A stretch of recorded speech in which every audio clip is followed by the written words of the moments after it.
Now, with hospitals, their abilities to adjust to change, adjust their budgets, their practices, it really depends. And some are better than others at that. So, don't get too much into the math here, but this shows some hospital or surgery center, the number of surgeries performed by day in this hypothetical example, and the direct cost of it. Okay, and the direct cost is the actual cost of, that it would be with that. So when you do the accounting cost per operation, you take the direct cost divided by number of surgeries, and when you look at that, you see that in general, the greater the number, the lower the average cost. However, there's an adjustment that needs to be brought in there, and it explains a little bit down here, but what really happens is that when this happens, there's a lack of efficiency. People may be overworked, they may not, if they would have been closer to the average, maybe they're paying overtime now, whereas they would have paid, for example, let's look here. So the average overall is $613. If they only do 12, the average cost is $717. So, there's times when you're paying overtime. You maybe have people just sitting around, for example. So in the time when there's less, you have people sitting around. You're paying them for not doing nothing. And so in economics, we look at the full opportunity cost. And so we think about everything, including inefficiencies, because inefficiencies is a cost. And when you look at that, this shows that in general, right, the further you get away from the average, the more inefficiency there is, the more you have people standing around, the more you have people that are overworked. And so there becomes a larger difference between the economic cost and the accounting cost. Now, displacement of cost is one example, but there are a lot of examples of inefficiency that are, or efficiency attempts that are wrong, leading to inefficiencies. And, maybe because provider costs are misallocated, you may not have the right doctors in place, the right staff in place, the right time. Some patient costs may not be counted. There are emotional costs, a lot of non-measurable costs that are in there. Now, as hospitals adjust, keeping this in mind, there are two types of plant in broad terms. There's dedicated and there's flexible. So dedicated doesn't have the ability to change as much. They're very specialized, and when you specialize, you tend to be able to achieve lower cost. You can be more efficient. But as there's change from that, it can be very costly. Whereas flexible may not always be the case. You have more, you can't achieve those low costs, but because of your structure, you're able to deal with change a little bit better. So an example of this would be, let's just say, a surgery center versus a hospital as a whole. So a surgery center is very, very specialized. Okay, they deal just with surgeries. And so they have people in place that deal with that. And so because of that, they can be very efficient, they can be very fast, and so they can get these lower costs.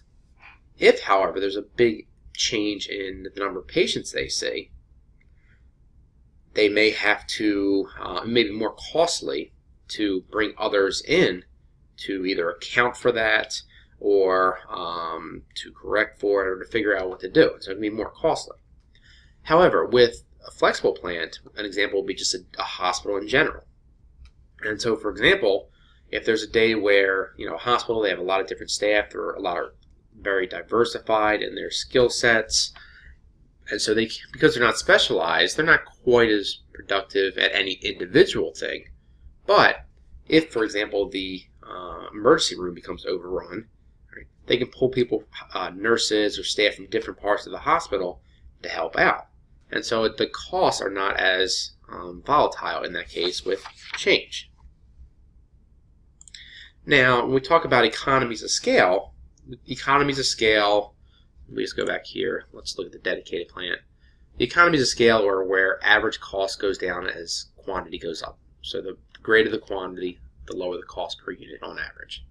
All right, so that'll be up to this part in here. Hospitals allow many physicians to share expensive physicians and also cooperate with each other. So with hospitals, many of the costs end up being fixed, and so there are economies of scale. Because you have such a large amount, you're able to make sure that if you're paying for that machine, you have it occupied, you're using it a large percentage of the time. Whereas smaller offices, if they have the machine, there may be a lot of idle time, and so they're not necessarily using it all. And with hospitals, when you talk about it, we talked a little bit about survivor analysis, and so this shows where the economies of scale tend to be with hospitals. So as you look, first, hospitals, this is the average cost per adjusted patient day by hospital size. As hospital sizes get larger, the average cost tends to go down.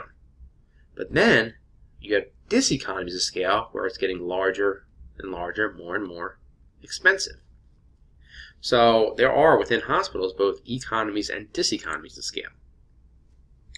Now, hospitals offer numerous different types of services. Emergency care, surgeries, etc. It's a one-stop shopping idea in kind of general terms. And because of that, it allows most hospitals, to have that flexible plant type of model because they're able to adjust better. When you talk about economies of scale, you can also talk about the contracting idea. And some services have very high economies of scale because you can specialize and share large equipment. And an example of this is blood work. And so what happens with maybe not larger hospitals, but smaller hospitals and especially doctor's visits, they send out their blood work to third-party companies, which allows those companies to do large volumes.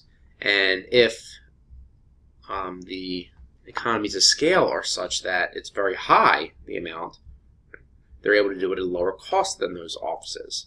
And so it's just another way that hospitals or different facilities are able to cut back on their costs. With hospitals, there's been a lot of, or medicine in general, there's been a lot of advancement over time, and with that advancement, technology has made producing the goods, the services, the medicine, the medical services, it's made it faster and it's made it better. So, the question here of cutting costs or enhancing quality, so as technology has happened, both have occurred, but it's really unknown on a large scale which is better. However, the improved efficiency may actually raise total spending. So what has happened is, let's say that between 1980 there was some medication, it cost $150, or you could have surgery to fix it for $25,000. The medication gave you a survival rate of 30%, and the surgery gave you a survival rate of 32%. So when you look at that, just kind of in broad thinking, all right, well, let's see, I can either pay $150 for a 30% chance of survival or $25,000 for 32%. So what will happen there is that most people will choose to take the medicine for $150. However, if the medication and the surgery both became more effective, and at the same time technology made it cheaper because it could do it faster, you might see something like this. So the medication went from 150 to 75, the surgery went from 25 to 15, so the cost went down. However, the efficiency or the effectiveness of the medication went from 30% survival to 71%, and the surgery went from 32% to 86%. So now when you look at this, you'll say, wait, so I can either pay $75 for a 71% chance survival rate, or $15,000 for an 86%. Well, that 15 percentage point difference between the medication and the surgery is now worth to many that extra $14,925. So now people are going to go to surgery. So this is just an example of how technology can improve both the efficiency and the cost, lowering the cost, but still have higher amounts. Now, something that has been happening in hospitals in general is that hospital costs have been rising very, very rapidly. So if we look at, and let's just look at the far right-hand column here. This is the cost per day in 2009 dollars of a hospital stay. So it's inflation adjustment, and you see that it went from $76 per patient day in 1946 to $18.53 a day in 2009, and it's gone up even more since then. And when you graph that, either in current dollars or adjusted, you can see that it went up very, very rapidly. And so hospitals have done a couple things to attempt to try to control these costs, and price controls, different laws, but the biggest one is a certificate of need. And a certificate of need is what some states require in order for a hospital, or as we'll talk about in a future topic, nursing homes to be able to build or expand. And so the goal is to keep the supply low so that the cost doesn't become overwhelming. And just some other examples, the ways that control hospital costs. We talked about certificate of need, utilization review, see if everything is that is being done is necessary. Try to cut back on the unnecessary procedures or practices. Take a look at the budget to see where it can be cut down. Do price controls, or change the payment structure around. So these are just all ways that the hospitals can try to cut back their costs, or steps that they have been trying in general in the country.